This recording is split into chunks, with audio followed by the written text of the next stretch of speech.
Bonjour mesdames et messieurs, nous sommes ici à Nouakchott au palais présidentiel pour une interview exclusive avec Monsieur le Président Mohamed Ould Abdelaziz.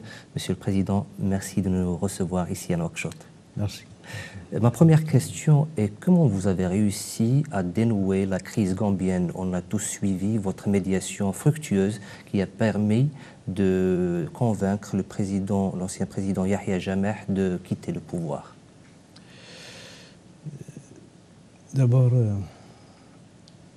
la situation de la Gambie est une situation assez difficile et complexe dans la mesure où il y a eu des élections présidentielles dont les premiers résultats annoncés a été l'élection du président actuel Barrow, Adama Barrow, élection qui a été reconnue et validée par l'ancien président Yahya Jammeh. Mais au bout de quelques jours, cette même commission électorale indépendante est revenue sur une partie de ces résultats. Et c'est ce qui a apparemment incité le président ou encouragé l'ancien président à revenir un peu sur la reconnaissance des élections. Parce qu'il pensait qu'étant donné qu'il y a eu des erreurs, il pouvait revenir sur l'élection elle-même et avoir une deuxième chance peut-être de rester au pouvoir. Et la situation donc s'est par la suite compliquée parce que d'abord cette élection n'a pas pu être validée par la Cour suprême qui n'a pas pu se réunir pour des raisons d'absence de certains de ses membres. Et on est resté donc dans cette situation. Donc il y a eu l'intervention de la CEDEAO, de la commission de la CEDEAO, avec des émissaires, une délégation de présidents et un médiateur aussi qui a été envoyé sur place par la CEDEAO. Et la situation n'a pas pu être réglée. Et à un certain moment, j'ai pensé que je pouvais quand même apporter mon aide. Et je me suis rendu sur place, sachant que la Mauritanie n'est pas membre de la CEDEAO, mais je voulais aider parce que nous ne sommes pas loin de ce qui se passe de la Gambie pour des raisons liées aux liens qui existent entre la Gambie et notre pays, et des liens aussi historiques. Et la présence aussi d'une assez forte communauté mauritanienne qui n'a cessé de tisser de fortes relations entre les deux pays. Donc, tous ces faits m'ont amené à m'intéresser à cette situation. Nous avons suivi ce soir-là un déplacement vers la capitale gambienne et puis vers Dakar. Comment vous avez réussi à convaincre le président, l'ancien président Yahya Jammeh pour partir?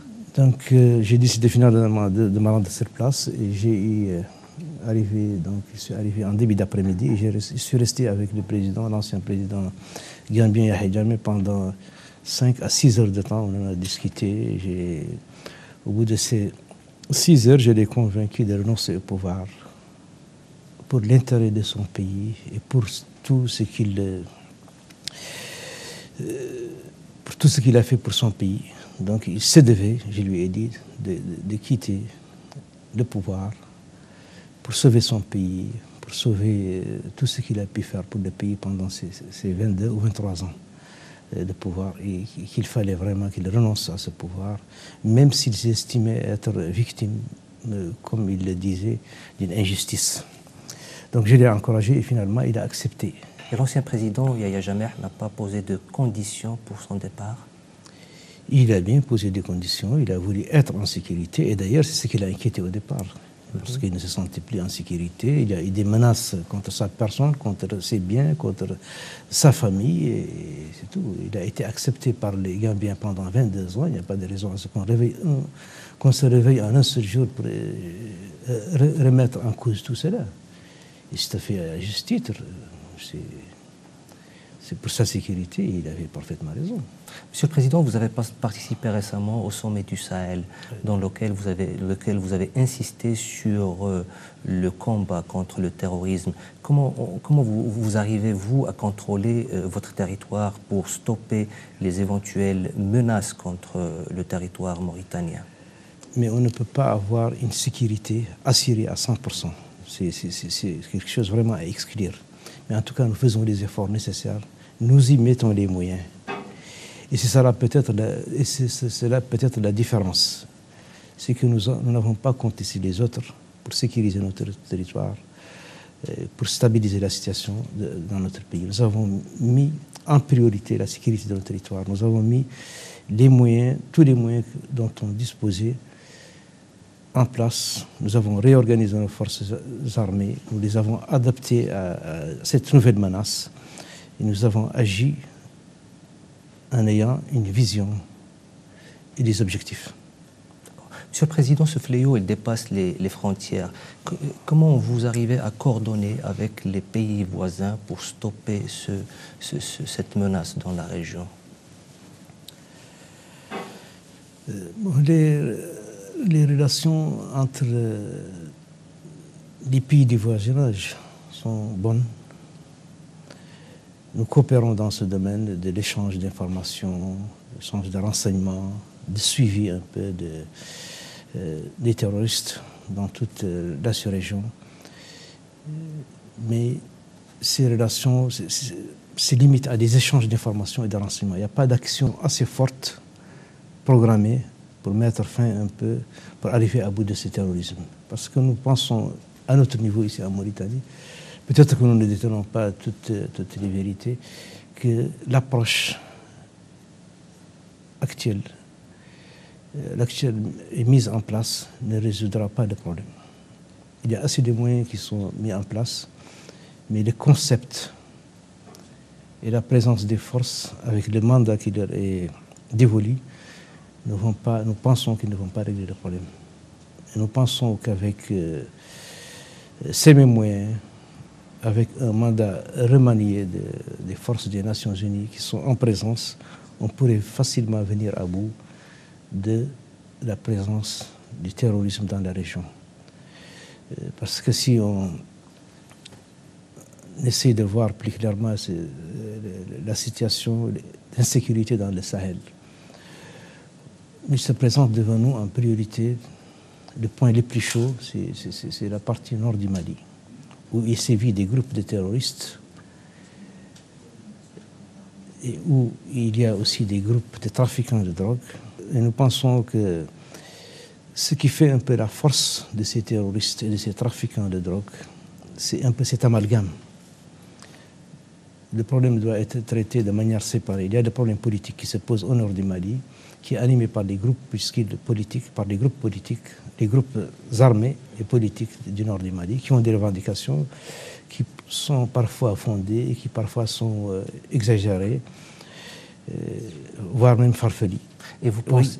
Et il y a des groupes de terroristes et des groupes de trafiquants de drogue qui se soutiennent mutuellement et qui s'alimentent et qui sont alimentés malheureusement par les prises d'otages, les paiements de rançon et tout ça. Donc tout ça, ça fait que cette région est devenue une région d'insécurité et qui profite malheureusement à ces groupes et qui alimente même ces populations. Et il se trouve que par l'absence de l'État, par la déliquescence de l'État et l'absence des services prodigués par l'État, la misère aidant la sécheresse et la pauvreté, ces populations qui se trouvent au nord sont devenues plus à même de collaborer, de traiter et de se soumettre au dictat de ces groupes hors la loi. Monsieur le Président, puisqu'on parle des voisins de la Mauritanie, moi je sais que les relations avec le Maroc se sont améliorées ces derniers temps. Est-ce qu'il n'est pas temps de désigner peut-être un ambassadeur mauritanien à Rabat? Oui, les relations ne sont pas aussi mauvaises qu'on les laisse entendre souvent. Les relations sont bonnes. C'est vrai que nous sommes tous, du côté du Maroc et de la Mauritanie, ne sont pas satisfaits de l'état de ces relations, mais nous faisons tous les efforts nécessaires pour essayer de les améliorer et de les situer dans le contexte dans lequel ils doivent être. Parce que c'est quand même des relations séculaires, c'est des relations importantes pour le pays. Et c'est la complémentarité d'ailleurs du Maghreb. On ne peut pas faire un Maghreb qui est le souhait des peuples des pays du Maghreb sans qu'il y ait vraiment un développement bilatéral entre les États du Maghreb. Monsieur le Président, la Mauritanie s'apprête à une révision de la Constitution. Quels sont les points clés de cette révision? La révision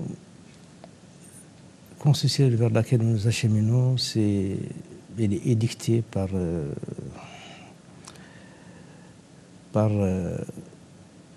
les résultats du dialogue que nous avons eu, que la majorité présidentielle a eu avec une partie de l'opposition qui a accepté d'aller vers le dialogue. Il ne concerne pas, il ne touche pas, il ne touche que les intérêts de la nation. Il ne touche que les intérêts de la nation. Donc la suppression d'un Sénat, la création de commissions, de conseils régionaux pour développer nos régions à l'intérieur du pays. Et puis le problème aussi des drapeaux a été posé aussi. D'accord. Le drapeau a été posé, ainsi que la suppression de certaines institutions, ou bien leur fusion entre elles, la médiature, le Conseil islamique et le Conseil des Fatwas. Donc ça touche un certain nombre de problèmes. Et ce projet sera présenté à un référendum, Monsieur le Président? Il sera présenté en première partie au Parlement, et c'est au Parlement de décider. Je vous remercie, Monsieur le Président, pour cette interview. Chers téléspectateurs, merci. Je vous souhaite d'excellents programmes sur France 24.